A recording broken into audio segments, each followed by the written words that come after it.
Bismillahirrahmanirrahim. Assalamualaikum warahmatullahi wabarakatuh. Di video kali ini admin kembali berbagi informasi buat rekan-rekan semua terkait dengan pendaftaran seleksi P3K di tahun 2024. Nah, di video kali ini admin akan menyampaikan informasi aturan dalam pendaftaran seleksi P3K teman-teman ya dari BKN. Pendaftaran P3K dari BKN ini informasi terbaru yang kami dapatkan, yang mana kita ketahui hari ini itu sudah di tanggal 26 teman-teman ya. Sudah di tanggal 26 kita bisa melihat informasi selengkapnya. Namun sebelum itu admin selalu berpesan di awal video, silahkan disimak dengan baik, jangan di skip agar tidak salah dalam memahami informasi yang admin bagikan. Jika ada suara-suara berisik, abaikan saja rekan-rekan ya. Oke, kita lanjut saja ke info intinya. Nah, sebelumnya kita sudah menyampaikan teman-teman ya, bahwa berdasarkan alternatif 1 ini pengumumannya sudah seharusnya di tanggal 26 sampai 10 Oktober teman-teman ya. Tapi kita tidak mengatakan tidak akan teman-teman ya, karena ini masih proses. Tapi kalau misalnya sudah lewat dari pukul 00, ini sudah pasti dikatakan molor jika memang tidak diumumkan juga. Namun teman-teman harus ketahui juga bersama, sebelum pendaftaran teman-teman ada informasi langsung dari Badan Kepegawaian Negara. Nah, ini informasinya teman-teman ya. Ini disampaikan oleh Badan Kepegawaian Negara. Honorer dilarang pindah instansi saat pendaftaran P3K 2024. Nah, ini hal yang penting buat teman-teman ketahui, karena banyak sekali rekan-rekan kita dalam waktu beberapa hari sebelumnya teman-teman ya, banyak yang mencoba-coba mau pindah. Apakah mereka betul-betul pindah atau seperti apa? Nah, admin juga tidak tahu. Nah, terkait hal tersebut di sini BKN memberikan penjelasan yang mana teman-teman harus cermati atau wajib cermati. Oke, jadi honorer dilarang pindah instansi saat pendaftaran P3K 2024. Penjelasan BKN wajib dicermati. Nah, kira-kira apa konsekuensinya? Nah, ini yang terpenting teman-teman ya. Apa konsekuensinya jika hal tersebut terjadi? Dilarang pindah instansi saat pendaftaran P3K 2024 bagi honorer yang nekat dianggap sebagai pelamar umum. Nah, teman-teman tidak mau kan? Ini konsekuensi yang sudah disampaikan di awal melalui media ini teman-teman ya. Maka teman-teman kalau nekat akan menjadi pelamar umum. Nah, Deputi Bidang Sistem Informasi Kepegawaian Badan Kepegawaian Negara, yaitu Pak Suharmen, menjelaskan yang dimaksud pindah instansi itu adalah berpindah ke kabupaten atau kota atau provinsi lainnya. Nah, itu yang disebut dengan pindah instansi. Nah, ini teman-teman harus ketahui. Jadi berpindah ke kabupaten atau kota atau provinsi lainnya. Nah, di sini kita diberikan contoh honorer tenaga administrasi Dinas Kehutanan di Kabupaten A berpindah ke Dinas Kehutanan Kabupaten B. Walaupun sama-sama Dinas Kehutanan, tetapi mereka berbeda kabupaten atau kota, maka sudah dianggap pindah.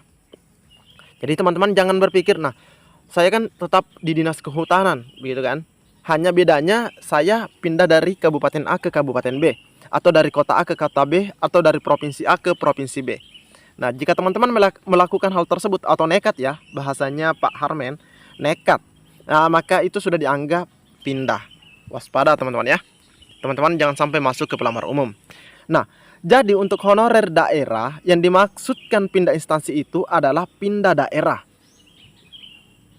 Ini disampaikan oleh Pak Harmen kepada media gpnn.com pada hari Rabu. Dia mengungkapkan honorer daerah bekerja di Satuan Kerja Perangkat Daerah atau SKPD.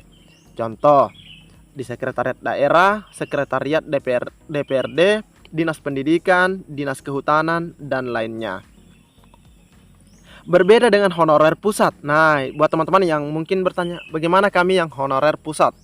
Jadi di sini berbeda atau tidak berlaku buat rekan-rekan yang ada di pusat.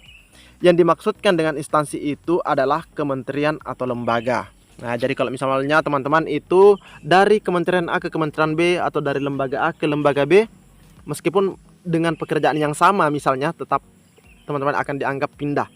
Misalnya di kementerian A teman-teman sebagai arsivaris, terus pindah ke kementerian B atau lembaga B sebagai arsivaris juga, maka teman-teman juga akan masuk kategori pindah.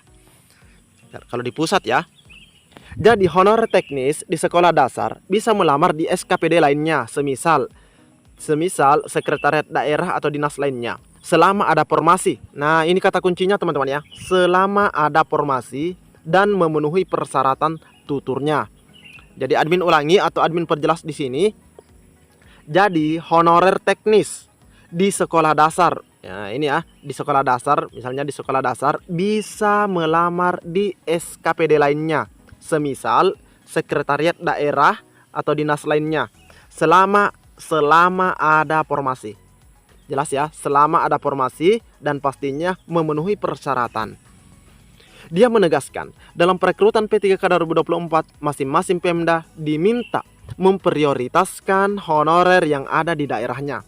Jadi teman-teman yang rugi sendiri, seperti itu ya, rugi sendiri jika teman-teman nekat pindah instansi. Nah, ini hal yang penting menjelang pendaftaran teman-teman ya.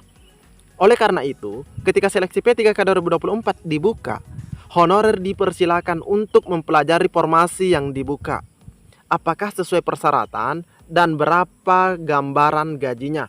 Nah, ini teman-teman pastinya sudah paham ya terkait hal ini, persyaratannya sudah sesuai atau tidak, terus gajinya. Nah, karena memang kita langsung bisa mengecek di portal SSJSN.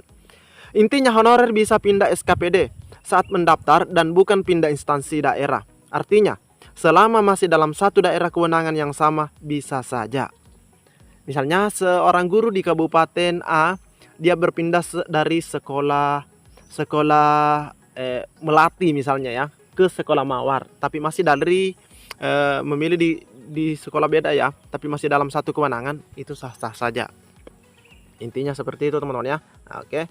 Semoga bisa dipahami apa yang admin jelaskan.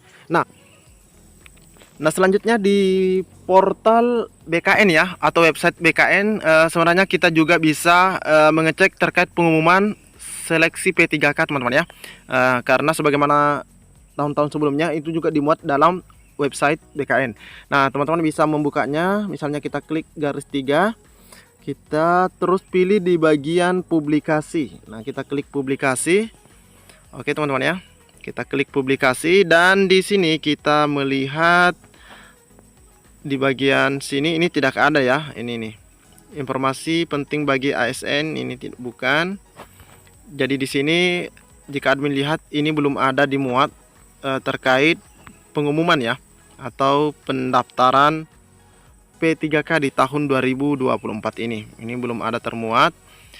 Di sini masih hasil seleksi administrasi Paskasangga di BKN, teman-teman ya. Nah, di sini kita lihat seleksi calon kepala BKN ini tanggal 24 September. Terus di sini pengumuman hasil uji kompetensi ini tanggal 23.